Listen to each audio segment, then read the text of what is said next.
Rebecca with Innovative Bodywork. I am here with the second part of my two-parter on carpal tunnel syndrome, repetitive stress injuries, and how you can help avoid them or lessen the symptoms if you're already experiencing them.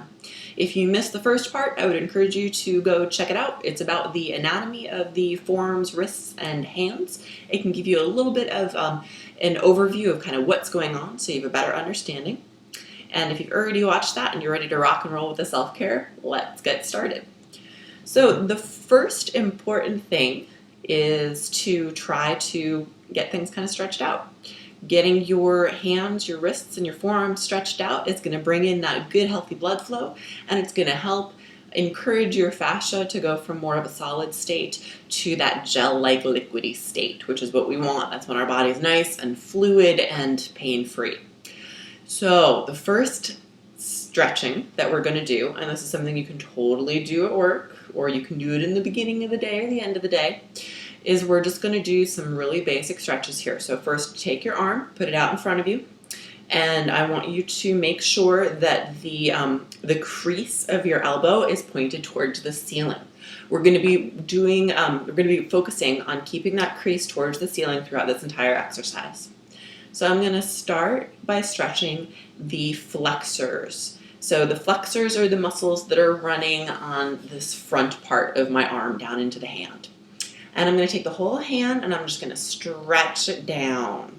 And I'm going to kind of count here for about 15 to 30 seconds.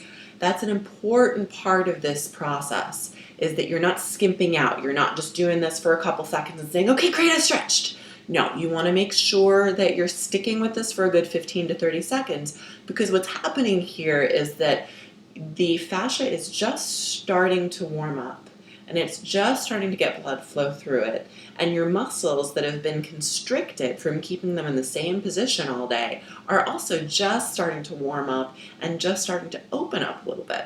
So if you rush this, you're not going to get the benefit of the stretch. So once we've been here for a good 15 to 30 seconds, and I'm going to expect that you count that out at home. We're not going to count it out right now.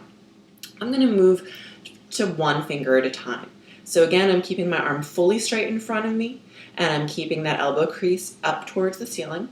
I'm going to want to count here for another 15 seconds, and then I'm going to move to the next finger.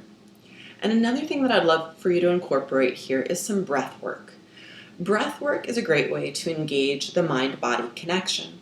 And what that does is when you take a nice deep breath in, so then this next finger, I'm going to take a deep breath in. And as I breathe out, I'm going to notice suddenly my finger stretches a little bit more.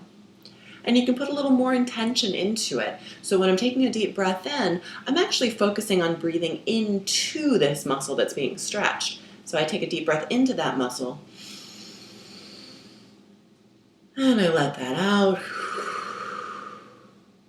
And I can feel that my finger just lengthened. So I'm going a little faster than I should through this. So again, please count out your 15 to 30 seconds when you do it at home. And I'm taking my thumb and I'm doing the same thing here. And it should go without saying, but just to be clear, you saw that your fingers all went down towards the floor. The thumb, because it articulates differently, is going to go out towards the lateral side of your body. So now that I'm done stretching my flexors, I'm going to go ahead and make sure I flex the extensors. Now this might seem a little, I don't know if I want to say counterintuitive, but it might seem a little odd that when we switch to the extensor side, we're still going to be focusing on keeping this elbow crease up towards the ceiling. This is always going to be facing the ceiling all the time in this stretch. So please try to do that. So I flip my forearm, I rotate my radius over my ulna here. Radius is the bone out there, ulna the bone here. So I do that rotation, but I can still totally keep that elbow crease up towards the ceiling.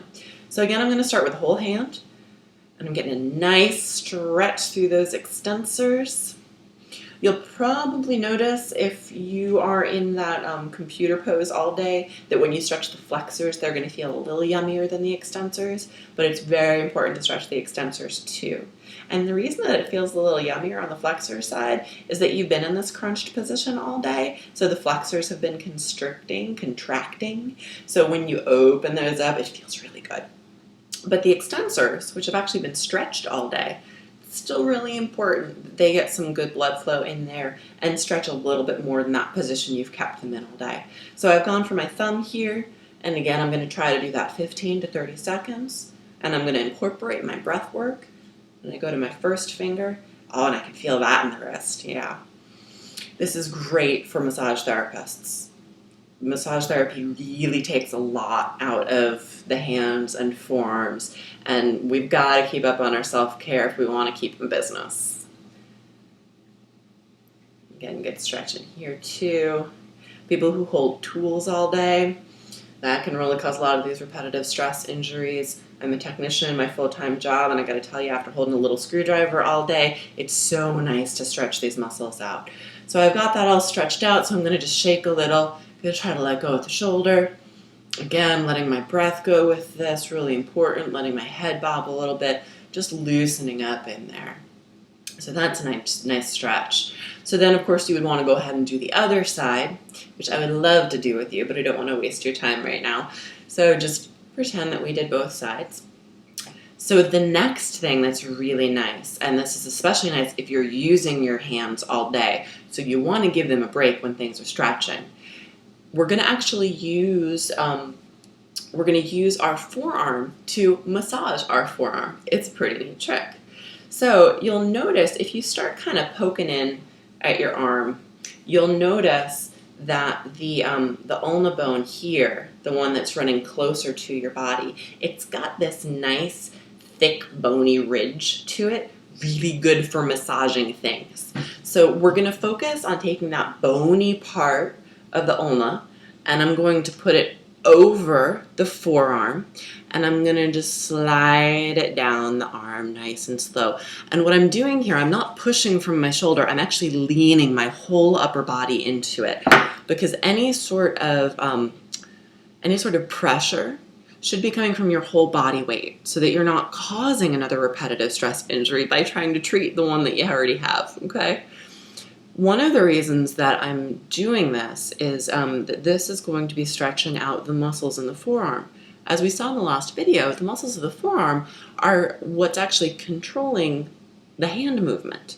So by stretching these guys out, and also with this type of massage, we're pushing blood flow into it, that's going to help relieve some of the tension in the hands. It's kind of a neat trick. The other thing that's important to know, and we didn't discuss this in the anatomy, is in between the ulna and the radius, these two bones that make up our forearms, there's this interosseous membrane that's completely made out of fascia. It's kind of like having a really thick spider web way down in between your bones, and it's kind of keeping those two bones together.